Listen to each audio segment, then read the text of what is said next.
This morning. Rebecca, very good morning to you. Thanks for your time this morning. Let's start with that pollution. I mean, here in South Africa, we have some rules and regulations that govern fireworks during Diwali and things like Guy Fawkes as well. It can only be done at certain times and in certain parts.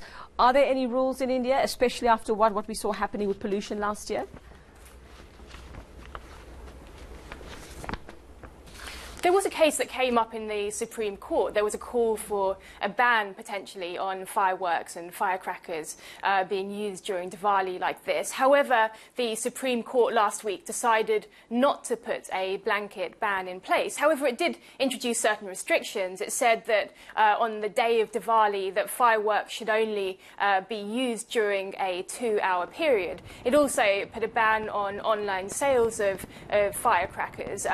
And there was Delhi's been the most affected in terms of pollution. So another rule was introduced for Delhi where they said that green firecrackers should be used. However, there's been some debate on exactly what green firecrackers are. But Delhi's really been the area that's seen the worst effects of pollution. And I mean, the worrying thing is in the days before Diwali, it's already the main Diwali day, which is tomorrow, they're already seeing very, very worrying high levels of air pollution. Yet yesterday, it was 20 times the safe limit that's set by the WHO, the World Health Organization, and today it's about 17 times.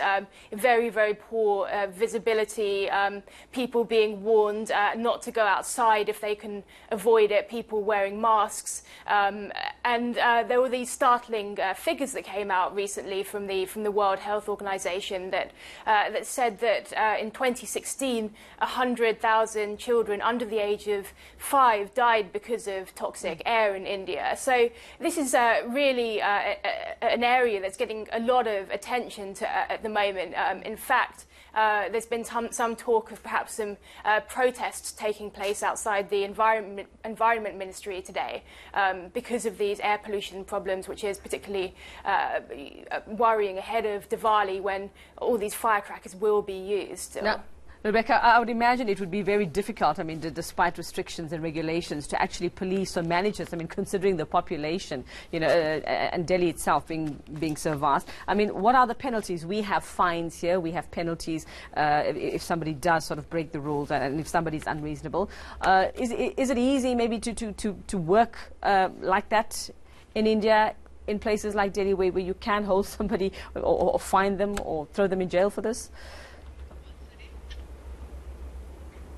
I mean, this will be incredibly difficult. This has been the main criticism of this restriction that's come into place. People are questioning how is that actually going to be enforced when you're talking about people all across the country, across the capital, that will be using fireworks and firecrackers. It's going to be incredibly difficult to police and to impose any kind of penalty. So that's been the main concern and the main criticism that has come up.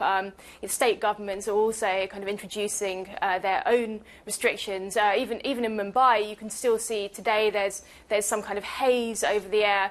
It's not only Delhi that's affected. It is a country-wide problem when it comes to pollution. But one of the main problems in the Delhi area is the fact that you have farm fires where in the surrounding areas at this time of year, farmers will burn off the stubble from the crop, and that's adding to the air pollution. And then, of course, you have things like construction activity. That's also been restricted at the moment, although apparently it's still continuing in places despite this restriction. So there are other factors as well. And I mean, that's also one of the concerns raised by some people who celebrate Diwali and like to use firecrackers. They're saying, well, it's not only the firecrackers that are causing this pollution of air pollution. It's several things as well that are affecting things throughout the year, and they still want to enjoy Diwali, and it's a festival of lights, so they still want to go ahead and use firecrackers. It'll be hard to stop them. It also seems like it's a festival of other shiny things, Rebecca, and a festival of gold. I mean, record-breaking